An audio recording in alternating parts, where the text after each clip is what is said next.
अरे बेस्ट है यार। हेलो फ्रेंड्स, मैं हूं अर्नव गुप्ता और आप देख रहे हैं आपका अपना चैनल मज़े की स्टडी। दोस्तों, आज हम करने जा रहे हैं रिफ्लेक्शन ऑफ लाइट के कुछ और इम्पोर्टेंट पॉइंट्स, कुछ और इम्पोर्टेंट टॉपिक्स। तो चलिए स्टार्ट करते हैं इस वीडियो को बिना टाइम वेस्ट करे। तो देखिए दोस्तों, अब आपकी स्क्रीन पे हमारा पहला topic mirrors. What is mirrors? जी हाँ दोस्तों, इस चैप्टर में दोस्तों हमें जो रिफ्लेक्शन पढ़ना है, रिफ्लेक्शन के जितनी भी चीज़ें समझनी है, वो सारी चीज़ें दोस्तों हम इन मिरर्स पर ही समझेंगे। जी हाँ दोस्तों, रिफ्लेक्शन कैसे हो रहा है, कहाँ पर हो रहा है, कैसे हो पा रहा है, ये सारी चीज़ें दोस्तों हमें इन मिरर्स पर ही समझनी है। तो इसीलिए पहले मिरर्स को समझ लेते हैं। तो दोस्तों, हमारे दो टाइप के मिरर होते हैं। एक होते हैं हमारे प्लेन मिरर और दूसरे होते हैं हमारे स्फेरिकल मिरर। जी हाँ दोस्तों, प्लेन मिरर कौन से होते हैं दोस्तों? जो हमारे घरों में होते हैं, शीशे, आईने, जिसमें रोज़ सुबह अगर आपको कहीं जाना है, सुबह आपको कहीं जाना है, तो हम क्या करते हैं, अपने शीशे के सामने आ जाते हैं रेडी होने के लिए। तो दोस्तों, हम अपने आप को, जी हाँ दोस्तों, हम अपने आप को उस शीशे में, उस आईने में, मिरर में कैसे देख पाते हैं दोस्तों? हम रिफ्लेक्शन की वजह से ही, इस रिफ्लेक्शन के फिनोमेना के वजह से ही हम अपने आप को उस आईने में देख पाते हैं। इसको मैं आपको चलिए और अच्छे से समझाता हूँ इस डायग्राम से। इस डायग्राम में देखिए कि हम अपने आप को एक प्लेन मिरर में, अपने घर के आईने में, शीशे में कैसे देख पाते हैं। तो देखिए दोस्तों, बहुत इजी है। यहाँ पर एक ये लाइट की सोर्स है। ये लाइट की सोर्स या तो ये सन हो सकता है, या ये हमारा कोई बल्ब हो सकता है, या कोई भी लाइट का सोर्स। तो क्या हुआ दोस्तों, इस लाइट के सोर्स से आई ये रेज, ये आपको दिख रहा होगा, मैं आपको थोड़ा जूम करके दिखाता हूँ। इस लाइट की रे, ये जो लाइट का ऑब्जेक्ट था, इधर से आई हमारी कुछ रेज। तो ये रे क्या थी दोस्तों? ये थी हमारी इंसिडेंट रे, जो हमारे ऊपर आई। तो दोस्तों, यहाँ पे हमारे ऊपर आते ही ये रेज क्या हुई, रिफ्लेक्ट हो गई। क्या हो गई? रिफ्लेक्ट हो गई। तो रिफ्लेक्ट होके दोस्तों देखिए ये आ गई इस शीशे पर, इस शीशे पर आ गई दोस्तों ये रेस। और शीशे के पीछे हो रही थी दोस्तों पॉलिश। ये पॉलिश हो रही थी दोस्तों लेड ऑक्साइड की। कौन से लेड ऑक्साइड की? रेड लेड ऑक्साइड की, इस जिसको दोस्तों हम सिल्वरिंग भी कहते हैं। तो दोस्तों, जब ये हुई, ये पॉलिशिंग होती क्यों है? जिससे कि हम अपने आप को शीशे में देख सकें।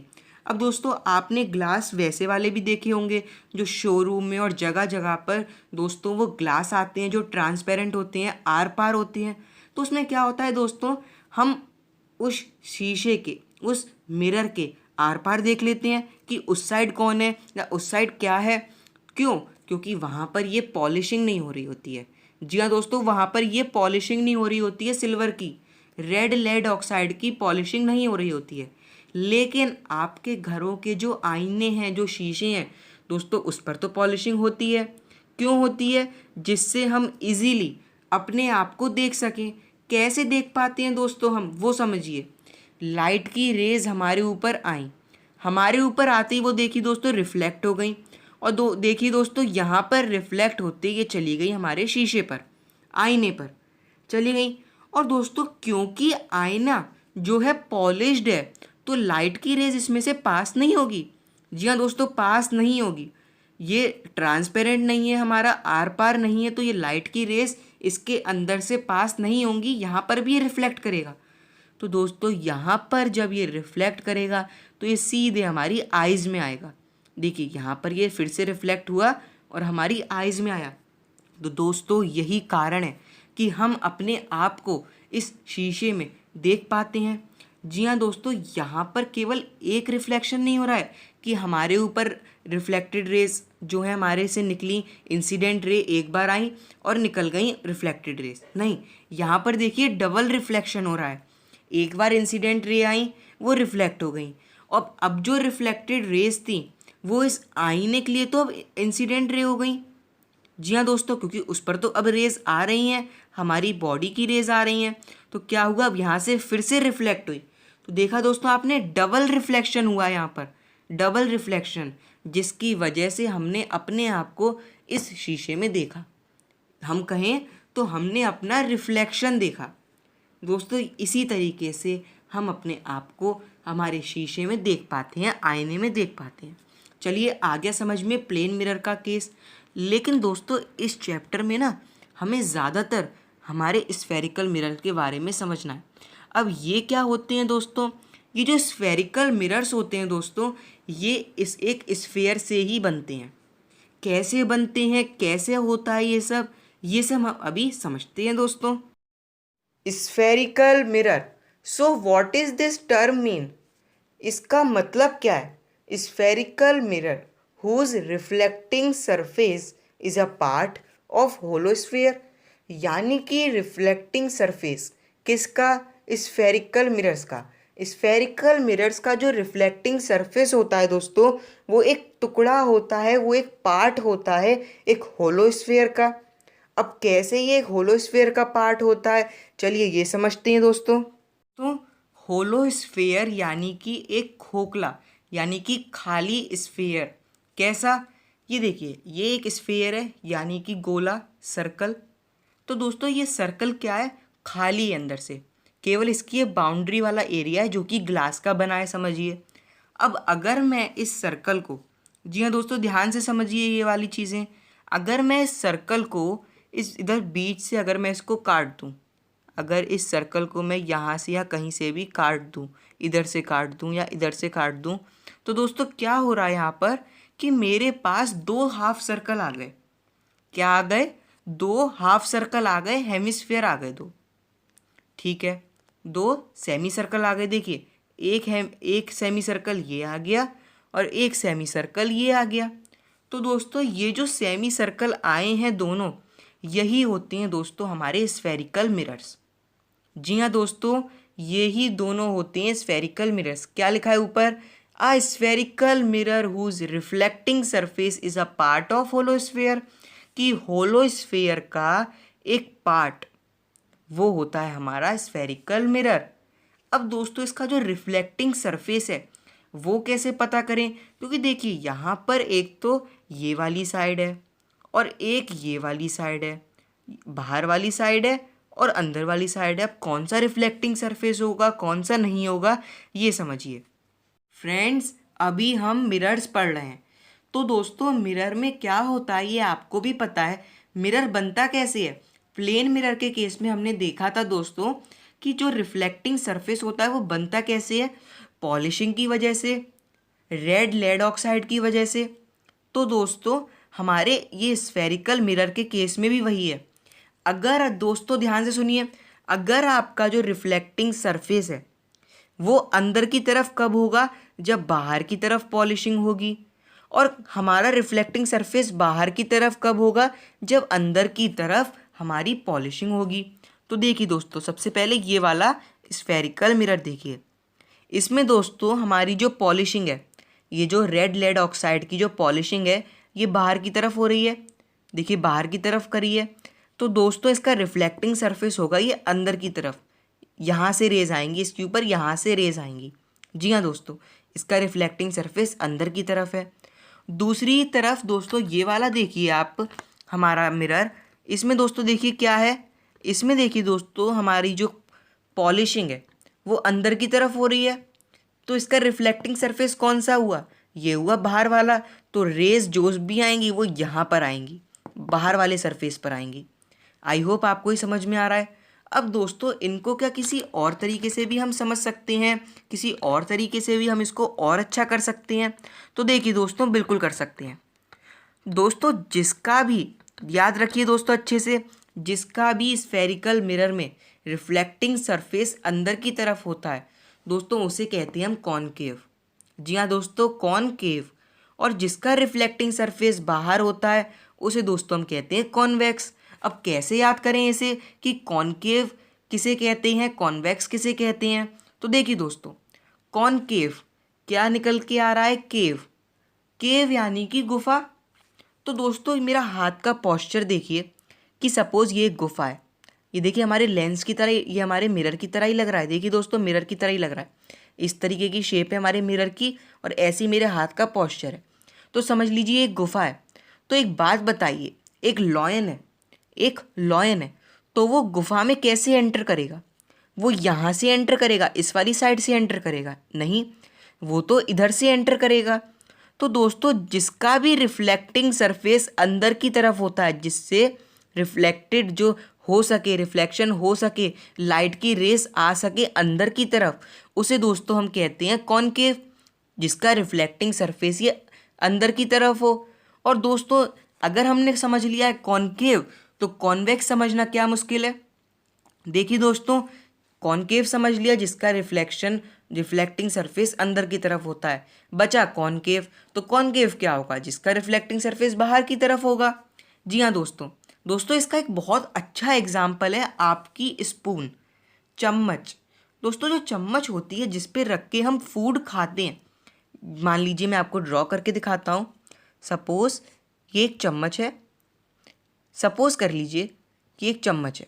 अब दोस्तों इसके ऊपर वाला एरिया जहाँ पर हम फूड रख कर खाते हैं, तो ये किस शेप का होता है दोस्तों? इस शेप का होता है। ये इस शेप का होता है जिस पर हम फूड रख कर खाते हैं। तो दोस्तों ये होता है हमारा कॉनकेव, क्योंकि रिफ्लेक्टिंग सरफेस अंदर की तरफ है, बिल्कुल अंदर की तरफ है। और दोस्तों ये वाली साइड, चम्मच के ऊपर वाली साइड जो होती है वो होता है हमारा कॉन्वेक्स, जो ऊपर वाली साइड होती है जिसका रिफ्लेक्टिंग सरफेस ऊपर होता है। चलिए आ गया समझ में कि बाहर रिफ्लेक्टिंग सरफेस हो तो कॉन्वेक्स, अंदर रिफ्लेक्टिंग सरफेस हो तो कॉनकेव। चलिए आ गया समझ में। फ्रेंड्स हमारे स्फेरिकल मिरर्स के कुछ टर्म्स होते हैं, कुछ कंपोनेंट्स होते हैं जिनकी वजह से रिफ्लेक्शन कंप्लीट हो पाता है। चलिए उन टर्म्स को, उन कंपोनेंट्स को समझते हैं। दोस्तों सबसे पहला कंपोनेंट हम समझते हैं सेंटर ऑफ कर्वेचर। जी हाँ दोस्तों, सेंटर ऑफ कर्वेचर होता क्या? ये जो हमारा स्फेरिकल मिरर है, इसका सेंटर ऑफ कर्वेचर क्या होगा, हमें ये समझना है। तो सबसे पहले आप दोस्तों मुझे ये बताइए कि अगर आपके पास कोई सी भी फिगर है, जैसे कि आपके पास है कोई स्फेयर स्फेयर है, तो दोस्तों क्या इसका कोई सेंटर नहीं होगा? बिल्कुल होगा, इसका सेंटर ये होगा, बिल्कुल होगा। अब दोस्तों आपके पास है एक रेक्टेंगल, ये आपके पास है एक रेक्टेंगल, तो क्या दोस्तों इसका कोई सेंटर नहीं होगा? बिल्कुल होगा दोस्तों, इसका सेंटर ये होगा। तो मतलब मैं कहूँ तो हर चीज़ का कोई ना कोई सेंटर ज़रूर होता है। तो अब इसका सेंटर निकालने के लिए, इस स्फेरिकल मिरर का सेंटर निकालने के लिए हमें क्या करना होगा दोस्तों? हमें ये जो हमारा स्फेरिकल मिरर है इसको पूरा स्फेयर में कन्वर्ट करना होगा। कैसे करना है वो देखते हैं हम दोस्तों। दोस्तों मैंने कर दिया है इस स्फेरिकल मिरर को कंप्लीट, इसका पूरा स्फेयर कंप्लीट कर दिया है। तो दोस्तों ये स्फेरिकल मिरर क्या पूरा कंप्लीट सर्कल हो जाएगा? नहीं दोस्तों, ये मैंने केवल अज्यूम किया है इसका सेंटर निकालने के लिए, इस स्फेरिकल मिरर का सेंटर निकालने के लिए। अब दोस्तों एक छोटा सा एग्जांपल समझिए। मेरे पास है ये एक स्फेयर, देखिए दोस्तों। अब दोस्तों अगर मान लीजिए मैं ये ग्लास ही होगा, होलो स्फेयर, तो दोस्तों मैंने इसको यहाँ से कट करा, तो यहाँ से एक पार्ट निकला, ये एक पार्ट निकला, तो क्या है? ये भी हमारा एक स्फेरिकल मिरर है। उसके बाद दोस्तों मैंने इसे यहाँ से कट करा, बिल्कुल कर दिया, एक मेरे पास ये पार्ट और आया, तो ये भी क्या है? एक स्फेरिकल मिरर है। अब दोस्तों मैंने यहाँ से एक और कट किया, अब तो खैर कट हो नहीं पाएगा उस तरीके से, लेकिन फिर भी मैंने यहाँ से एक कट किया, इतना एरिया, मेरे पे थोड़ा सा पार्ट और आया, तो दोस्तों मेरे पे ये थ्री स्फेरिकल मिरर्स आ गए। अब दोस्तों मुझे इनका सेंटर निकालना है, इन सब का सेंटर निकालना है, तो मैं कैसे फाइंड करूँगा? देखिए दोस्तों, मैं इस वाले स्फेयर का सर्कल जो है वो कंप्लीट कर दूंगा इस तरीके से, तो इसका ये मेरे पास सेंटर आ जाएगा। इसी तरीके से मैं इस वाले स्फेयर को भी पूरा कंप्लीट कर दूंगा और इसका भी सेंटर आ जाएगा, और इस वाले को भी कंप्लीट करता हूँ तो मेरे को इसका भी सेंटर मिल जाएगा। तो देखिए दोस्तों कुल मिला के हमें सबके सेंटर मिल जाएंगे। दोस्तों फैक्ट क्या है यहाँ पे? फैक्ट नहीं, ये तो खैर बेसिकली इसी चैप्टर का एक बहुत इंपॉर्टेंट पॉइंट है कि कितने भी एक स्फेयर से कितने भी आपके स्फेरिकल मिरर्स निकलें, सबका सेंटर सेम होगा। जी हाँ दोस्तों, मैंने इस स्फेयर से इतने सारे मिरर्स निकाले, इतने सारे स्फेरिकल मिरर निकाले, लेकिन जब मैं इनका ये कंप्लीट करूँगा स्फेयर और उसके बाद सेंटर चेक करूँगा कि इसका क्या सेंटर है, तो दोस्तों इन तीनों का सेंटर सेम होगा। यानी कि ये जो स्फीयर है, अगर मैंने इसको इस साइड से भी कट किया होता, ऊपर से कट किया होता या नीचे से, इसका दोस्तों सेंटर सेम ही रहता। और इस सेंटर को ही हम दोस्तों कहते हैं सेंटर ऑफ कर्वेचर। कर्वेचर यानी कि दोस्तों टेढ़ापन। ये स्ट्रेट दिख रहा है आपको? बिल्कुल नहीं, ये तो हमारा एक स्फीयर का पार्ट है, सर्कुलर पार्ट है। ये हमारा सीधा हो ही नहीं सकता, ये टेढ़ा है थोड़ा। तो इसीलिए दोस्तों हम इसे कहते हैं सेंटर ऑफ कर्वेचर। तो देखिए दोस्तों, इसका सेंटर कहाँ पर है? देखिए, इसका सेंटर है ये जो पॉइंट है दोस्तों, ये इसका सेंटर है। तो क्या दोस्तों ये सर्कल का सेंटर है? बिल्कुल, इस सर्कल का, इस स्फीयर का सेंटर है। तो क्या दोस्तों ये इस हमारे स्फेरिकल मिरर का भी सेंटर है? जी हाँ दोस्तों, बिल्कुल सेंटर है। क्यों? क्योंकि है तो ये इस स्फीयर का ही पार्ट। इसीलिए दोस्तों हमारा जो ये स्फेरिकल मिरर है, ये हम अज्यूम करते हैं दोस्तों ये इनविजिबल होता है। अब मेरे हाथ में कोई कांच का कोई स्फेरिकल मिरर है, तो क्या मैं उसका सेंटर किसी को दिखा सकता हूँ? नहीं। ये तो एक हम अज्यूम करते हैं हमारे न्यूमेरिकल्स के लिए और इस चैप्टर को और अच्छे से समझने के लिए, रिफ्लेक्शन को समझने के लिए। तो चलिए दोस्तों, अब इसके कुछ और कंपोनेंट समझते हैं। देखिए दोस्तों, अब हमारा सेकंड कंपोनेंट है रेडियस ऑफ कर्वेचर। ये क्या होता है? देखिए दोस्तों, ये रेडियस वर्ड आपके लिए कोई नया नहीं है। आप क्लास 10th में आ गए, आपने लास्ट ईयर क्लास 9th में और भी क्लासेस में आपने मैथ्स में दोस्तों अपने सर्कल्स चैप्टर करे होंगे। तो उसमें आपको पता होगा कि एक सर्कल है, मेरे पास यहाँ पर एक सर्कल है। अब दोस्तों इस सर्कल के सेंटर से, जी हाँ दोस्तों बहुत ध्यान से समझिए, इस सर्कल के सेंटर से कोई सी भी लाइन पास हो सर्कल की किसी भी वॉल से, किसी भी दीवार से, तो दोस्तों वो होता है हमारा रेडियस। ये कोई नई चीज़ तो नहीं है आपके लिए कि सर्कल के सेंटर से कोई भी लाइन पास हो, सेंटर से दोस्तों, सेंटर से पास हो और हमारी किसी भी सर्कल की वॉल पर टच करे, तो वो होता है हमारा रेडियस। देखिए, इसका रेडियस ये हो गया, इसका क्या और कोई रेडियस भी हो सकता है? जी हाँ दोस्तों, इसका एक रेडियस ये हो गया। मतलब बहुत सारे रेडियस हो सकते हैं। अब दोस्तों बात हो रही है हमारी स्फेरिकल मिरर्स की, तो इसका दोस्तों क्या होगा? तो दोस्तों इसका भी बहुत सिंपल है, कोई टेंशन नहीं है। यहाँ इसके सेंटर ये है, सेंटर ऑफ कर्वेचर तो हमें मालूम पड़ गया। कैसे मालूम पड़ा? बहुत अच्छे से मालूम पड़ा। कैसे? हमने सर्कल को कंप्लीट कर दिया और इसका जो सेंटर था वही हमारे स्फेरिकल मिरर का सेंटर हुआ। अब दोस्तों हमारा रेडियस क्या होता है कि सेंटर से लाइन पास हो हमारे स्फेरिकल मिरर की किसी भी वॉल से, तो दोस्तों वो होता है हमारा रेडियस ऑफ कर्वेचर। क्या होता है दोस्तों? Radius of curvature. तो देखिए, मैं अब इस लाइन को यहाँ से ज्वाइन करता हूँ। देखिए दोस्तों, मैंने इस सेंटर से इसकी वॉल पर एक लाइन ड्रॉ कर दी, तो ये क्या हो गया दोस्तों? Radius of curvature. अब सेंटर ऑफ कर्वेचर के ऊपर लिख लीजिए दोस्तों सी, जिससे कि आपको याद रहे कि ये क्या है? Centre of curvature. और यहाँ पे इस तरीके से एरो करके लाइन करके आप कर लीजिए, इसके बीच में लिख लीजिए दोस्तों आर। इससे आपको रहेगा याद कि ये है हमारा रेडियस ऑफ कर्वेचर। चलिए आ गया समझ में। अब दोस्तों इसके कुछ और इम्पॉर्टेंट, जी हाँ दोस्तों बहुत इंपॉर्टेंट इसके कंपोनेंट्स हैं, उन्हें भी समझते हैं। फ्रेंड्स, हमारा अगला कंपोनेंट है इसका जो कि बहुत इंपॉर्टेंट है, वो है दोस्तों हमारा क्या है? अपर्चर। क्या है दोस्तों? अपर्चर। ये क्या होता है दोस्तों? तो सबसे पहले अपर्चर को हम समझते हैं एक सर्कल की मदद से। तो देखिए दोस्तों, ये है एक सर्कल, ये है एक सर्कल। अब दोस्तों अगर मैं इसके कोई भी 2 पॉइंट लूँ, यहाँ से लेकर यहाँ का, ये कोई 2 पॉइंट लिए हैं, अगर मैं इनको ज्वाइन करूँ तो दोस्तों ये हो गया अपर्चर। कोई दिक्कत? कोई दिक्कत नहीं। अब दोस्तों ये जो हमारा स्फेरिकल मिरर है, इसका अपर्चर क्या होगा?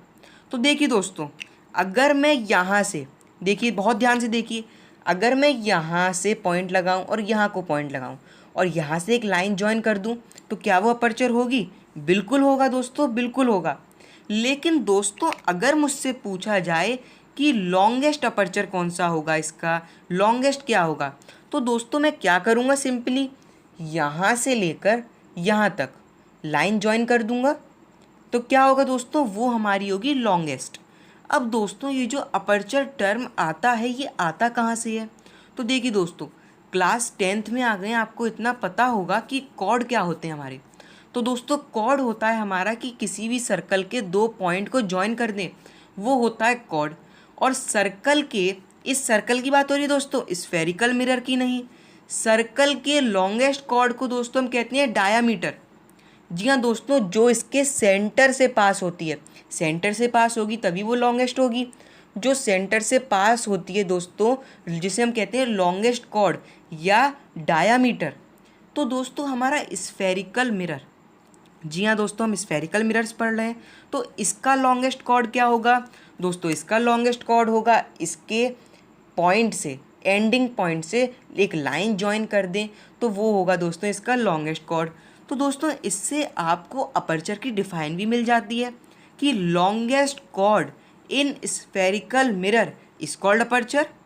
Any doubt? बिल्कुल डाउट नहीं। चलिए आ गया समझ में। अब दोस्तों इसका एक और बहुत इम्पॉर्टेंट है, क्या है वो कंपोनेंट, चलिए समझते हैं। दोस्तों अब हम समझते हैं हमारा अगला कंपोनेंट क्या है ये। तो दोस्तों ये है हमारा पोल। ये क्या होता है दोस्तों?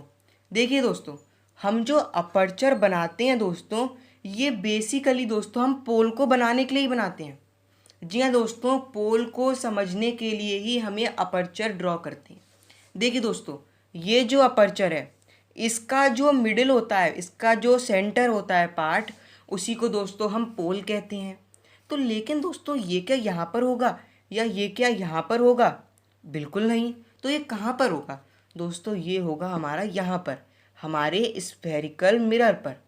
तो दोस्तों ये जो पॉइंट है, ये जो मिडिल है हमारा अपर्चर का, इसे कहते हैं दोस्तों हम pole. Centre of aperture, it is called pole. चलिए आ गया समझ में। अब इसका अगला कंपोनेंट समझते हैं। दोस्तों मैंने रेडियस ऑफ कर्वेचर को और एक्सटेंड कर दिया है। तो क्या ये पूरा रेडियस है? नहीं दोस्तों, रेडियस तो हम पढ़ चुके हैं। रेडियस क्या होता है दोस्तों? जो सेंटर से स्टार्ट हो और केवल स्फेरिकल मिरर की वॉल तक जाए, बस। तो दोस्तों इसकी सीमाएं बिल्कुल निश्चित हैं कि सेंटर से स्टार्ट होगा और हमारी स्फेरिकल मिरर की वॉल पर ख़त्म होगा, बस इतना होता है रेडियस। लेकिन दोस्तों ये जो प्रिंसिपल एक्सिस है, इसकी कोई सीमा नहीं है दोस्तों, बिल्कुल भी सीमा नहीं है। ये हमारा इमेजिनरी होता है, ये होता नहीं है एक्चुअली में, ये हमारा इमेजिनरी होती है लाइन। तो देखिए दोस्तों ये अनंत है, इसका कोई भी एंड नहीं है, कितनी भी हो सकती है लाइन। इमेजिनरी है तो कितनी भी लंबी हो सकती है। तो दोस्तों यही डिफरेंस है। आप लोग कंफ्यूज मत होइएगा कि रेडियस और प्रिंसिपल एक्सिस का एक ही है। नहीं दोस्तों, रेडियस की तो सीमाएं हमें पता है, निश्चित हैं। सेंटर से स्टार्ट होगी और हमारे स्फेरिकल मिरर पर ख़त्म, बस।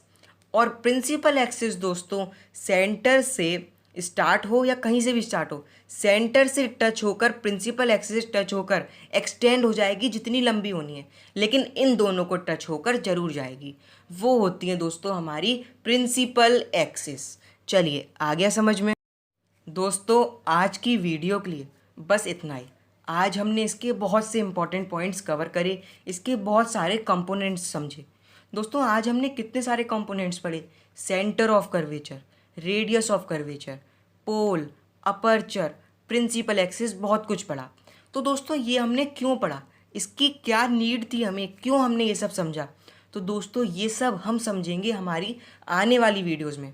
तो दोस्तों हमारे चैनल के साथ बने रहिएगा, और अगर अब तक चैनल को सब्सक्राइब नहीं किया है तो सब्सक्राइब कर दीजिएगा। और अगर ये वीडियो आपको हेल्पफुल लगी है, अगर आपको ये पसंद आई है, तो इसे लाइक ज़रूर कर दीजिएगा। तो thank you friends for watching this video. Okay, तो आपको समझ में आ रहा है ना फ्रेंड्स?